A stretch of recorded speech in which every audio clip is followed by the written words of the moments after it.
Ok, ya salidos del hall de entrada, pasamos al primer capítulo, y no recuerdo muy bien dónde exactamente, pero por la mitad del mismo, Villeneuve deja una practiquísima clasificación de los suplicios según su utilización. Dícese de los elementos naturales, o sea, rocas escarpadas, agua, fuego, etc., de los animales salvajes o convertidos en tales por inanición o mediante procedimientos mecánicos, y de sus propias facultades imaginativas. Acá hay un popurrí que abarca desde los tiempos inmemoriales hasta los cenobitas. Es interesante cómo la perversidad nos ha incitado a ser cada vez más refinados en nuestra búsqueda de satisfacción morbosa. Cada una de estas categorías en sí misma ha ido evolucionando y complejizándose, demostrando que cuando queremos ser crueles, somos bastante creativos. Bueno, el cuerpo del museo son sus métodos y artilugios. Vamos a ir a ojo de pájaro y vamos a detenernos brevemente como para tener una ligera idea de con qué estamos lidiando. La picota como suplicio menor, donde básicamente lo que ocurre es que aprisionan alguna parte del cuerpo de la víctima entre dos maderas.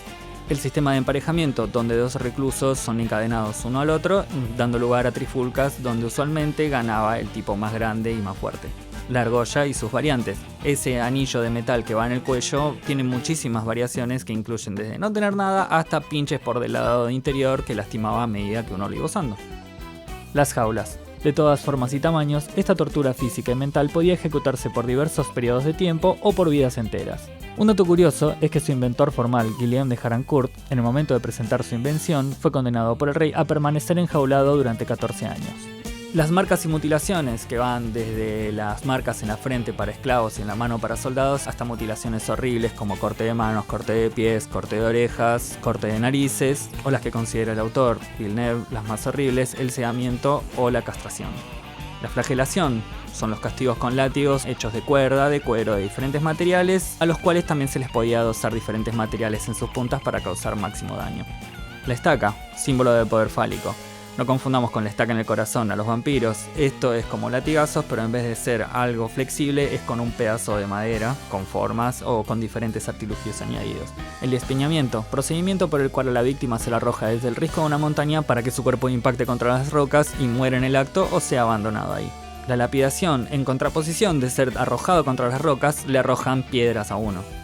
El agua como instrumento de tortura. Habla por sí solo, este subcapítulo enumera diferentes torturas que se realizan con este elemento, sea sumergiendo el cuerpo o arrojándoselo o enfriándolo.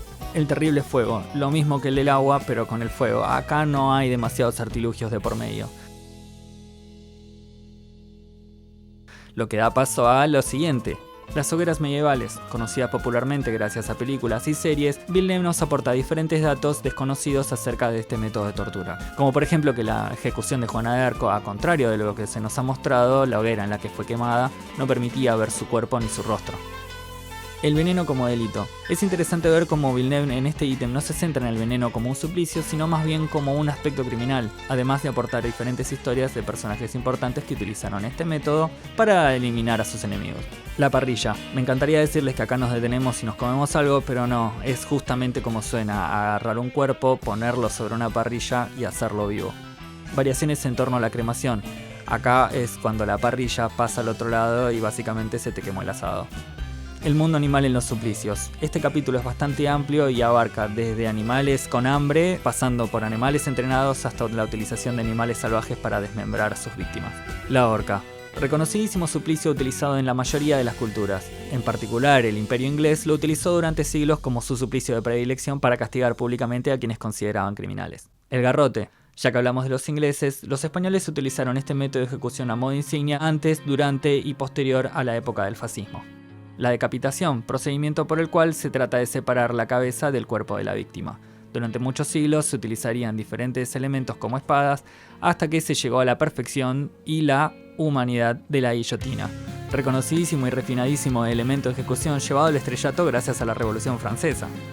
El empalamiento, ya que hablamos de ejecuciones reconocidas, este suplicio fue llevado al estrellato gracias a Vlad Tepes y también gracias a la película Holocausto Caníbal. La crucifixión. Gracias al cristianismo, este método de ejecución es reconocido por todo Occidente. Como gusto personal, el método de crucifixión que más me gusta es el que es invertido, ya que además de quedar recontra death metal, la realidad es que te desangras más rápido. La sofocación, utilizándose diferentes elementos y diferentes técnicas, tenemos que resaltar además que es un recontra pedazo de banda. El enterramiento. Este suplicio habla por sí solo, aunque también tiene la variación de dejar la cabeza descubierta, sea para prolongar la tortura o para que animales carroñeros se aprovechen de la víctima indefensa. El aplastamiento, que suena y se ve exactamente como ustedes se lo están imaginando. El potro no es una tortura donde te hacen bailar cuarteto hasta la muerte, sino que es ese elemento donde te estiran hasta la muerte, que estoy seguro que por una milésima de segundo se debe sentir espectacular hasta que después sentís que todos tus ligamentos y huesos se desprenden de vos. Eso debe ser horrible.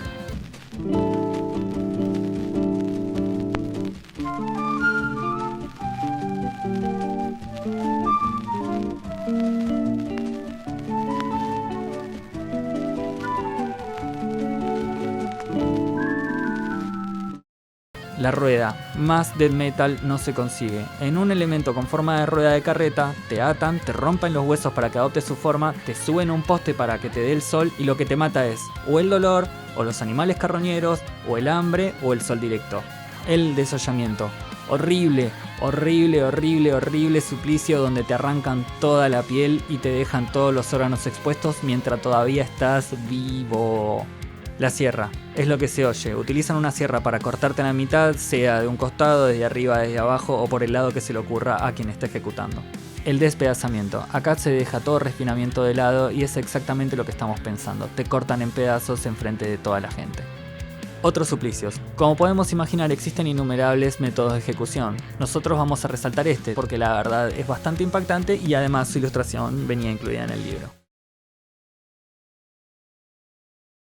Si bien durante todo el recorrido tenemos flor de data donde colgarnos, el Inner Void del pasado remarcó un texto que, espero, invite a reflexionar sobre otras maneras de clasificar los castigos.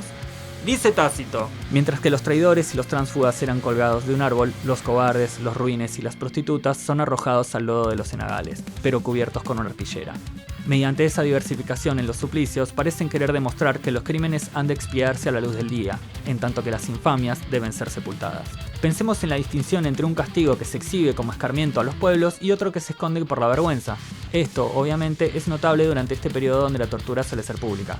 Más adelante, como el querido Foucault analiza, las prácticas se vuelven privadas y cerradas, aportando otros sentidos y significados. Y como último apartado del tema, Villeneuve deja un ítem en particular: el suplicio de la vida militar. Si va a ser un último trago, vamos a ampliar un poco esto. En otros tiempos, los castigos corporales que se aplicaban en el ejército y la marina eran auténticas torturas. Un poco de contexto histórico arroja que el enrolamiento en estado de embriaguez o forzoso obligaba a oficiales a mantenerse siempre atentos a sujetos de los cuales no se podía fiar, por lo que la disciplina era de una dureza absoluta. Los ahorcamientos y decapitaciones para mantener a raya a las cuadrillas, así como ocasionales emboscadas y revueltas, eran moneda común, aunque de la misma manera era la incitación a las tropas para comportarse de maneras odiosas. Estoy al mando de una banda de ladrones, de asesinos merecedores de ser enrolados, siempre prestos a rebelarse, mencionaba el conde de Saint-Germain en 1757. Vamos a mencionarlo varias veces: la violencia genera violencia y degeneraciones perversas. Otra vez, eros y tanatos.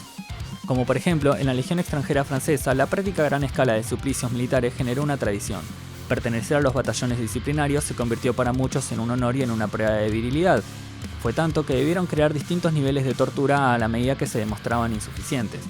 La puerta de entrada a estos suplicios era el silo, una fosa profunda donde se encierra culpables de cometer infracciones contra la disciplina militar. Rara vez podían sentarse o acostarse en estos lugares por estar llenos de gente. En verano el calor era sofocante y en invierno el barro les llegaba hasta las rodillas. Los insectos e inmundicias acumuladas la convierten en una cloaca infecta. A menudo los condenados bajan desnudos, y si no lo hacen, la atmósfera irrespirable los lleva a hacerlo en poco tiempo. En caso de borrachera o de oponer resistencia, son arrojados de cabeza contra los que están debajo, y la única distracción es intercambiar los relatos de fechorías y entregarse a todas las aberraciones de su naturaleza corrupta. Si un soldado joven entra en el silo con un sentimiento de dignidad humana, con un resto de moralidad, lo pierde para siempre. Recordamos, estamos hablando de instrucción militar y de que estas prácticas se consideran pruebas de virilidad. La fosa solo es el primer nivel. Su otro lado de la moneda, igual